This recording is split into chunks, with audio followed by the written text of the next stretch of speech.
Baik adik-adik, sembari menunggu Dokter Budi, silakan kita mulai saja dulu. Silakan Prima dipandu. Baik, sebelum kita mulai pleno pada pagi ini, kepada teman-teman diharapkan untuk menghidupkan kemilangan. Assalamualaikum warahmatullahi wabarakatuh. Selamat pagi dosen narasumber dan teman-teman semuanya kelas Alfa. Pertama-tama mari kita panjatkan puji syukur atas kehadirat Allah Subhanahu wa taala atas segala nikmat dan kesehatannya sehingga pada pagi ini kita sempat hadir walaupun secara virtual untuk mengikuti pleno skenario B pada tepatnya hari Jumat tanggal 11 Maret 2022. Salam dan selawat pula kita kirimkan kepada Nabi kita Nabi Muhammad SAW, ialah Nabi yang diutus oleh Allah Subhanahu wa taala di muka bumi ini menjadi suri teladan bagi kita semua. Sebelumnya, saya ucapkan terima kasih banyak kepada dosen narasumber yang hadir pada pagi ini, yaitu Dr. Budi Santoso, Magister Kesehatan, dan Pak Wan bin Laito, Sarjana Pendidikan Magister Kesehatan, serta teman-teman yang saya cintai dan saya banggakan. Sebelum kita memulai pleno pada pagi hari ini, ada baiknya kita berdoa menurut agama dan kepercayaan kita masing-masing.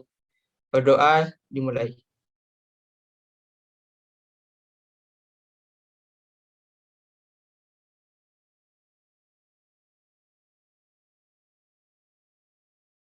Berdoa dapat dicukupkan.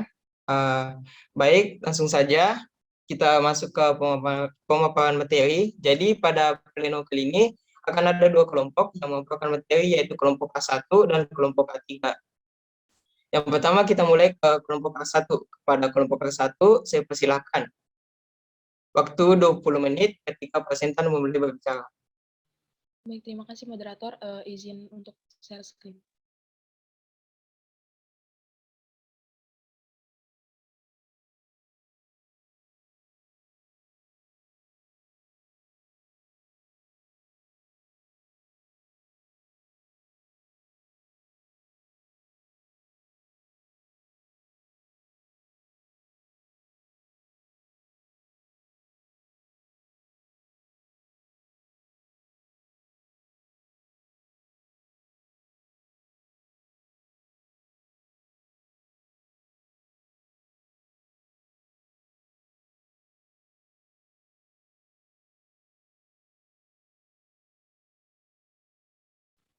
Apakah sudah terlihat? Ya, sudah terlihat. Baik, Assalamualaikum warahmatullahi wabarakatuh. Sebelumnya, perkenalkan nama saya Rina Felicia Sasabila, selaku presentan dari A1 untuk skenario B pada pagi hari ini yang ditutori oleh Dr. Aisyah Nurwarni, SPOG. Next slide. Berikut adalah anggota dari kelompok A1. Next slide. Berikut adalah outline dari kelompok A1. Yang pertama ada skenario, klasifikasi istilah, identifikasi masalah, learning issue, analisis masalah, kerangka konsep, kesimpulan, dan yang terakhir adalah daftar pustaka. Next slide, ini adalah skenario yang sudah kita ketahui bersama. Next slide, ini adalah beberapa klasifikasi istilah yang ditemukan dari kelompok kami. Next slide, ini adalah identifikasi masalah dari kelompok kami. Jadi kelompok kami menyimpulkan bahwa kalimat pertama adalah prioritas utama, karena hal ini adalah hal yang berdampak besar pada si Tuan AH. Dan karena bacok itu akan menyebabkan pendarahan, di mana pendarahan ini bisa berakibat kepada shock hipovolemik dan penyakit lainnya. Next slide. Baiklah, ini adalah learning issue yang kami bahas. Next slide. Selanjutnya adalah analisis masalah. Yang pertama, kami menemukan pertanyaan yaitu apakah struktur anatomi yang terluka pada skenario. Jadi kemungkinan struktur yang terluka pada skenario adalah arteri radialis atau arteri ulnaris. Dan yang kedua adalah bagaimana respon tubuh per sistem terhadap pendarahan. Jadi pendarahan akan menurunkan tekanan pengisian pembuluh darah balik ke jantung. Nah, hal ini akan menimbulkan penurunan curah jantung. Nah, ketika curah jantungnya itu rendah di bawah normal, akan menimbulkan beberapa kejadian pada beberapa organ seperti mikrosirkulasi, neuroendokrin, kardiovaskular, gastrointestinal, dan juga ginjal. Selanjutnya adalah apa sajakah komponen darah dan berapakah jumlah masing-masing komponen darah tersebut.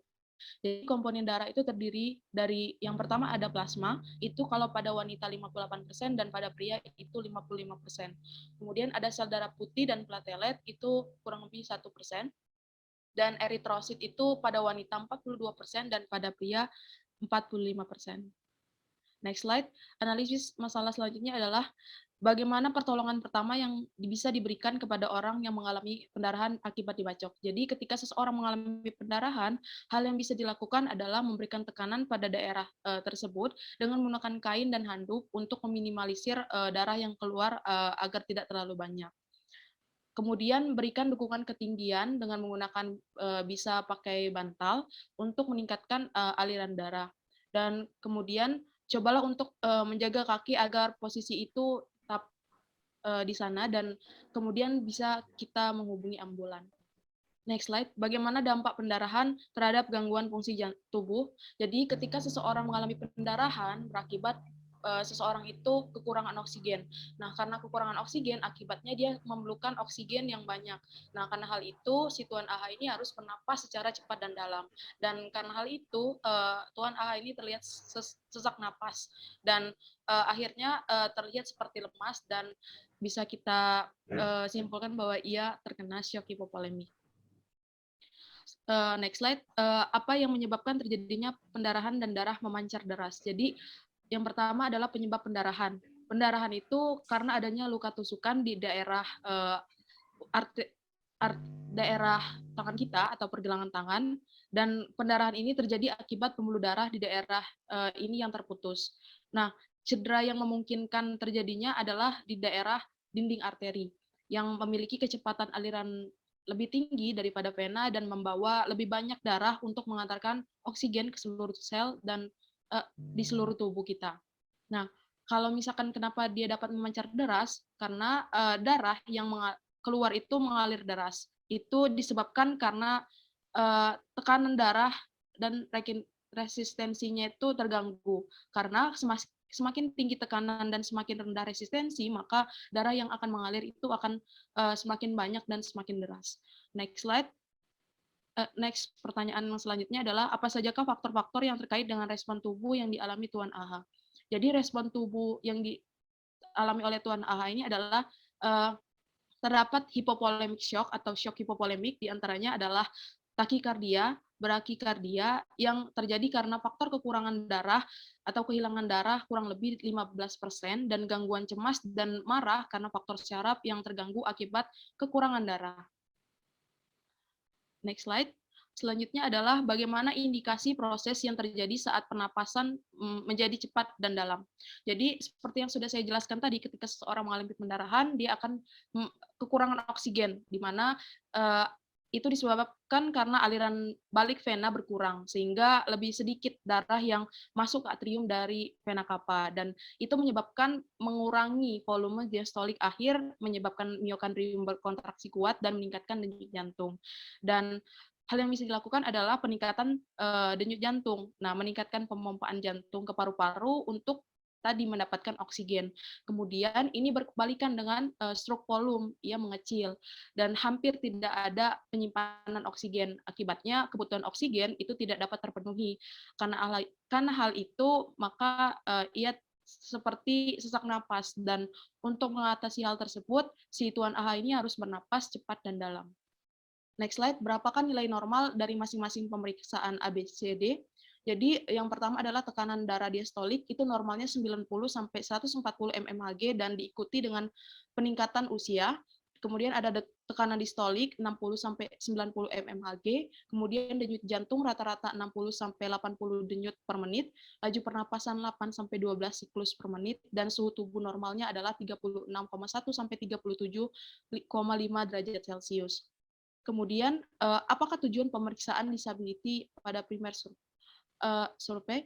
Yang pertama adalah bertujuan untuk meningkatkan kesadaran yang pastinya dengan cepat, yang bisa kita lakukan dengan menggunakan pemeriksaan atau skala AFU untuk mengetahui tanda-tanda vital dan membantu melaksanakan diagnosis atau tindakan selanjutnya. Next slide. Kemudian bagaimana mekanisme CRT dan mengapa CRT 3 detik, serta apakah pemeriksaan kapiler CRT yang lebih dari 3 detik ini dapat menyebabkan komplikasi lanjutan dari hasil pemeriksaan di atas. Jadi yang pertama adalah mekanismenya. Yang pertama kita dapat menekan jari kurang lebih dia tuh sampai 2 detik, bukan 3 detik. Setelah itu jari akan kembali ke normal. Kemudian mengapa CRT itu 3 detik?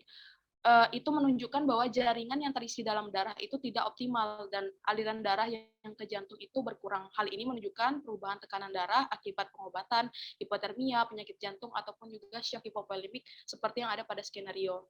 Dan apakah komplikasi lanjutannya itu CRT itu membutuhkan waktu lebih dari 3 detik karena penurunan aliran darah dan tekanan arteri karena pendarahan ini membuat tekanan pada kuku atau kulit itu dibutuhkan waktu yang lama karena darah itu mengalir untuk mengisi kapiler tersebut. Dan komplikasinya adalah seperti penyakit jantung, shock,